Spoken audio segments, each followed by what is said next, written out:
I never thought I'd be the type of father who would spy on his own son. But after months of worry, sleepless nights, and a growing distance between us, I felt like I had no choice. My 17-year-old son Jake had been acting strange for weeks. He'd come home from school silent, barely touching his dinner, and disappearing into his room for hours. When I'd knock on his door, he'd mumble something about homework or being tired. My wife Sarah kept telling me it was just teenage behavior, that all kids go through phases. But this felt different. Jake had always been an open book, the kind of kid who'd burst through the front door with stories about his day, his friends, his latest obsession with guitar or skateboarding.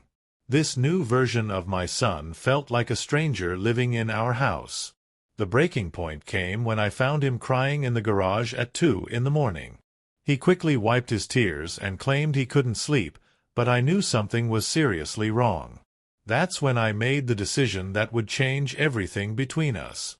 I installed a small security camera in the corner of his room, hidden behind some books on his shelf. I told myself it was for his own safety, that I needed to know what was happening when he thought no one was watching. The guilt ate at me, but my fear for my son was stronger. For 3 days, the footage showed nothing unusual. Jake doing homework, playing guitar, video chatting with friends. Normal teenage stuff that made me question whether I was overreacting. But on the 4th night, everything changed. I was reviewing the day's footage when I saw Jake pull out a small wooden box from under his bed. Inside was a collection of letters, photographs, and what looked like medical documents. My heart raced as I watched him carefully arrange everything on his desk, his hands shaking slightly. Then he began to write. Not homework, but what appeared to be a letter. He wrote for nearly an hour, occasionally stopping to wipe his eyes. When he finished, he folded the paper carefully and placed it with the other documents. I couldn't make out the details from the camera angle, but I could see enough to know this was something significant. The next morning, I waited for Jake to leave for school before entering his room. I felt terrible invading his privacy, but I had to know what was causing him so much pain. The wooden box was back under his bed. Inside, I found letters addressed to Sarah and me, medical appointment cards for a clinic across town, and photographs of Jake with a girl I'd never seen before. But it was the letter he'd written the night before that stopped me cold. "Mom and Dad," it began, "I know I've been distant lately, and I'm sorry. There's something I need to tell you, but I don't know how. Emma was pregnant. We found out 2 months ago, and we were scared. We decided together that we weren't ready to be parents, so we made the difficult decision to terminate the pregnancy." My hands trembled as I continued reading. Jake wrote about how he'd been struggling with guilt, sadness, and confusion about the decision they'd made. He described sleepless nights wondering if they'd done the right thing, and his fear of disappointing us. The girl in the photographs was Emma, his girlfriend of 8 months who we'd never met because he was afraid we wouldn't approve. "I know you raised me to believe in taking responsibility for my actions," the letter continued, "and I did. Emma and I talked about it for weeks.